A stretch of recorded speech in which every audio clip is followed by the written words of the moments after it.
let's get it moving. Let's get it moving because I want to show you guys some good positions today. And let me just get this done so we can get it moving. All right. Now, let's get into this position. It is white's turn to move. And somebody will show it to me from the pro side. It is white's turn to move and win. Now, the most obvious move in this position is the move king to f6. That just looks like it's going to win the game. Straight out, outright. This king has no way to come close. It has to back the heck up. King g6 will happen, and that's the end of the game. No problem. Can you imagine you have this one position as white? You play the move king f6. You think it's over. And then black plays the move h5. And now you start crying. Now you start crying because you go, wait a minute, what's going on? What is this? You obviously cannot take the pawn because now this pawn sucks.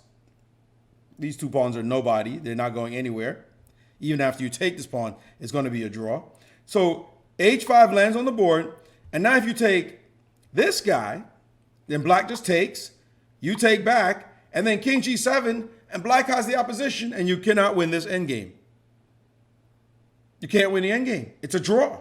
It's a well-known book draw. No matter what you do, black's going to come over, and I know most of you guys know about this position. Dashboard, did you win? Think about the king rook boogie. I feel you. I feel you. That king rook boogie is awesome. So h5, draw. What's up, Avivko? h5 is simply and straightforward a draw. King g5 does nothing. All right?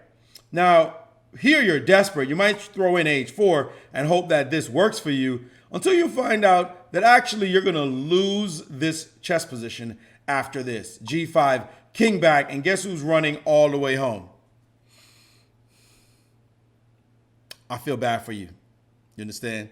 I feel bad for you. That's exactly what would happen. So in this position, Michiko, I see you. I'm going to just finish up what I'm doing right now, though. So in this position right here, king f6 doesn't work. The move that does work is the move king to f7. The same deal. Don't move your king because the king comes into g6. But now we say, well, what happens now if h5? Now on the move h5, what does white do? Because it looks like it's the same thing again. Well, it's not, because now white can play h4. And this is the thing to remember. If you have seen this when you say you didn't remember it, now you've seen it, you should never forget this double pawn setup. This is just, it's too sweet. It's like, whatever you do, black, you're going to die. If you take this one, we're going to take. And when you push, you have the lead. But when we push, we get a check. And now we have the lead back. You don't want to back up because you're just going to get mated straight. And if you go up, then push. And guess who? Queen's first. And there's not going to be any stalemates or nothing. You're just going to lose. So that's what would happen if you took with that one. If you take with this one, of course, white pushes as well. And the same deal is going to happen. King f7 is the key move. King f7 so that you can play h4. How are we supposed to see this? Shot is true. Listen, I just showed it to you. I'm not saying you're necessarily supposed to see this, but now that you've seen it, that's the beauty of chess. Once you see something, you go, oh, damn, that's possible?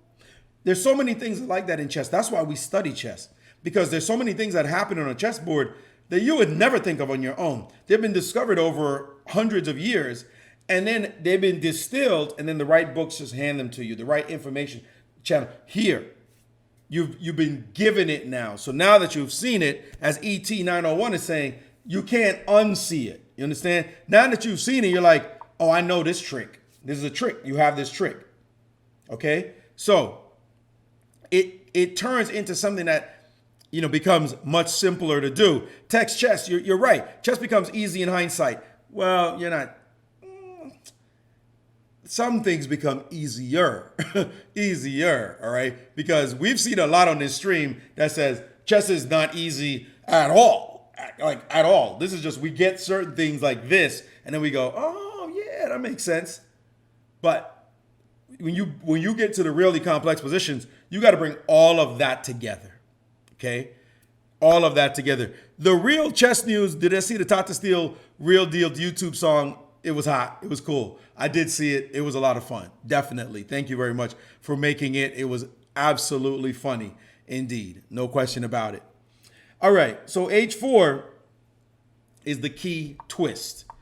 All right. So you say, wow, that's kind of cute. Like, you know, is this something that's going to happen in a real game? Well, before we get to that answer, I'm going to show you something else. I want to show you another puzzle, this one.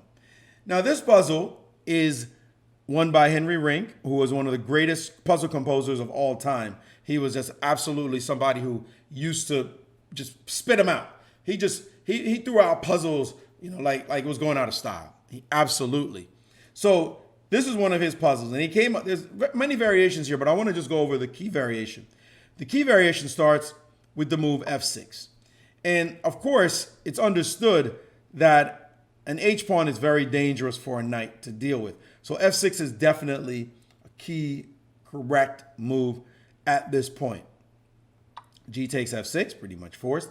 Now H5. Now knight takes on G3, hitting the pawn.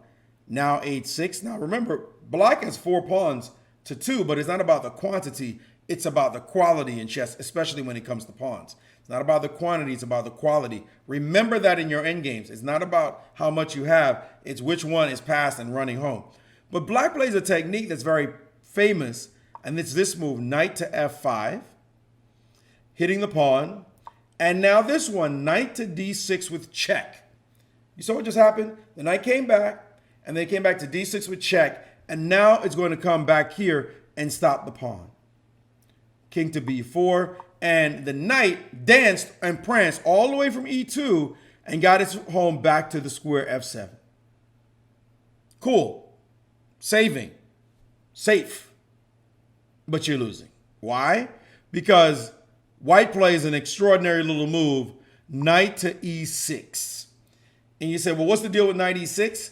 Well, knight E6 threatens mate. That's mate. What? Knight, pawn, and king with the king not in the corner or something? That's mate. All right? King, pawn, and knight are very good at harmonizing. You've seen queen and knight harmonize. King, pawn, and knight, they do work because they can attack on multiple colors. So knight to E6 with the threat of knight to C5, mate. And it's the mate threat that prompts the next move. You've got to stop mate. The only way to stop mate is to play king b7. But now that you play king b7, white can play knight to d8 with check. If it wasn't check, black would throw the knight in the corner. But the fact that it is check means that black is dead. Black takes this, the pawn queens, and that's Johnny ball game. All right? So that threat, notice the combined energy of the H-pawn with the combination mate threat led to the win in this study. Beautiful, yes. Absolutely nice finish, right? Now, I've shown you 2 studies. I've shown you the H4 razzmatazz. I've shown you the H-pawn running down the board. Let's go back to the top of this one. I showed you the F6 breakthrough with the H-pawn running, the knight coming back, and then the mating ideas on the other side leading to the deflection of the knight. Okay? Why not just move the king instead of taking with the knight? This pawn is running. If you don't stop this pawn, you're dead. You move the king too soon, this pawn just queens. So this is over. This is over. All right? Yeah, razzmatazz. I came up with that one. I haven't said that in forever, but I was looking for a word, and I said razzmatazz. You feel me? That's right. Shot is true. Okay, Henry Rink was a genius. Absolutely was a genius. We learned from him. And now, Paraguay, ¿cómo estás? Listen, here we go now to this next position. You might see the names. The name Maurice Ashley at the bottom. The name Larry Christensen at the top. This guy was a multiple-time U.S. chess champion, a legend of the game. All right, Big Lar, as we call him. By the way, I hope you guys have noticed that I finally figured out how to fix the names at the top. I know those of you who watch the stream, these names are usually dark at the top. Notice how I figured out how to fix that. It was so simple, by the way. It's embarrassing. It was so simple, it's embarrassing. Completely embarrassing. It was just like alt, fix, widen the screen, done. Yeah, Big Lar, attacking chess, rocking the ramparts is one of his great names. Yeah, next is fixing the poles. You know I'm slow. I mean, I catch up sooner or later. Rocking the ramparts. What's the other one he wrote? There's another one. Is rocking the ramparts and storming the barricades. Rocking the ramparts and storming the barricades. Big laugh. Yo, this guy was an attacking genius. Anyway, I got this position against him. I had a good position. I had a winning position before this, and I screwed it up. And I got to this end game. Thanks, Text Chess. Much appreciated. I got this position. So now I'm like, I do have this outside passer. And he just played the move G5. So now I'm looking at it, and I'm trying to figure out how I'm going to win this position, because he looks like he's trying to trade everything off on the king side. And then his king is hanging out on that side. So how do I do something? My brain gets, wait a minute. I've seen something like this before. I said, wait a second, let's try it. G3, attacking the knight. Knight into H3. That's a pawn. And G4. Let's happen in the game. Let's do it. It might have been played 140 years before in a study, but I'm going to try it in a real game. The G4 boogie move. Okay? This pawn is a runner. Now, we are running down the board. You feel me? This looks just like the same. Where were we? We were back here. You see that? The same concept with H4. I dropped it in this game with G4. And there it is. The same thing. Now, it's not winning, but it's my only attempt. It's the attempt to try to confuse him. All right? Try to make the win. Now, I'm going to show you where he lost it here. He took on H4. He dare not take on this one, because this one's just a runner. Flying. You're going to be backing up, so you don't want to do that. So he took this one, and now I played takes. So now I have a pawn that's racing down the board. And in this position, he could draw, if he's wise about it, he could draw by simply being passive, bringing his knight back to G5 and using his pawn as a strong pawn. In other words, knight G5, H6, he plays H3, and I can't really find progress here because my knight has to stop this pawn, and he always has moves. He can always go back and forth. He can always come after this. But this position, it's going to be me with the chances. If anybody, it's going to be me with the chances. But that said, it should be a draw. All right. So I'm admitting to you guys, it didn't win, but it was it's not that you win. Not that every position you have is winning. Sometimes you got to make the guy make a mistake. You understand? Shot is true. Thank you so much for gifting to the community. Very generous of you. So again, he plays takes, and then he played knight takes. So now we have a position similar, not exact. Look at this position. Could I show you guys this position? What do we have here? This is the position we just saw with Rink, where there's a pawn on H5. The pawn structure is eerily similar. Maybe we go back, well, not this position. This one. This is my position. It's the same two pawns. It's not even the first study with the H4. Now it's, right? So this study is H4 by Teed. This study is a different study by Henry Rink, by Henri Rink. All right? Now we go to my position. We got the same pawns. We got a pawn on H5. Hold on. The same formation. What is this? This was played in, this was done in 1916. I played this in 2000. Or was it 2001? All right? I mean, look at that. I also have an A pawn. He's missing the A pawn, in this study. All right? He's missing it from the study. But is it not eerily similar? I mean, it's not the same, but it's okay. When you've seen these kind of things before, you've studied them, suddenly you're in a position you're like, yo, this looks familiar. I think I got tricks. Let me play with some tricks. All right. H5 takes on H5. He took on F2. Now I chase the pawn. And now watch. You ready for the doo-doo-doo? He played knight E4. Where is he headed? Wait a second. He's trying to go D6 and F7. Let's go back to the ring position.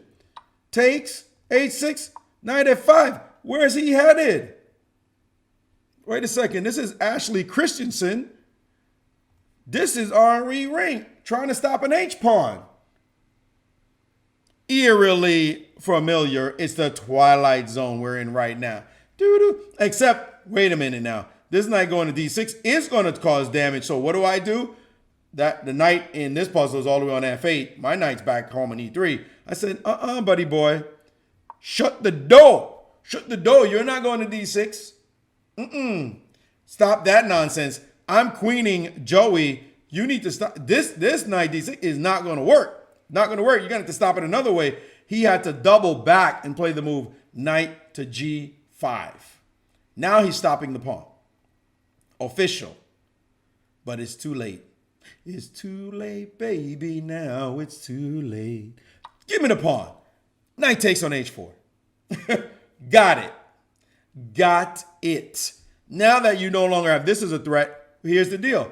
Black has two connected passed pawns. Guess where they're going? Nowhere. That's where they're going. Nowhere. All right. This is done. Now, is he done? He plays the move knight to H7, blockading the position. Knight back to F5. Knight to G5, trying to chill. Trying to keep it chill. At some point, he's going to push these Joeys, but he's got to be careful how he does it. And now I play knight E7 check. Check and wreck. I'm trying to push this one. What are you going to do? He played king back to B7. King to B5. Now he played the move E4. He's racing his down the board. And now I play A6 with check. And he saw what was coming. Because what's coming is Matutski is coming. How's it coming? Well, if you block like this, I'm going to play knight C6, king to A8. I'm going to play king to B6. And now on E3, I'm going to stop that joker. Hold on. Need a tempo to slow you down. And when you chill, I'm going to play A7. And when you chill some more, trying to get a little check off, I'm going to throw this pawn at you, so you have to take it. And when you take it, I'm going to switch directions and mate you. That's going to happen no matter what he does. Something like that's going to happen no matter what he does. After A6 check, king back would be met by this move. And on E3, A7, E2. He's almost going to queen. Now, I better not make, well, I guess I could just play this move, but I'm going to play this move, H7, because I'm about to queen, make him take, and then back up again. And there is the mate. It's all about that mate. About that mate. Remember the mate? Where were we? When knight, where was it? Right here, knight E6. It's just down the board. Knight E6 threatens the mate. Now we go to this game. Well, it's a knight D5 in this position, and it's all about the mate again. All right? That's what I'm talking about. That's what I'm talking about. This kind of mate, this kind of mating theme happens with the knight, the king, and the pawn. And it comes out of the position with the study-like possibilities. You've got to know certain kind of studies in order to make it work. So now we're going to go to the next one. This one that was Twilight Zone-ish. This one has a different flavor, you're going to notice, and here we go. Come on. This position now, another one by the great Rink, this time in 1926.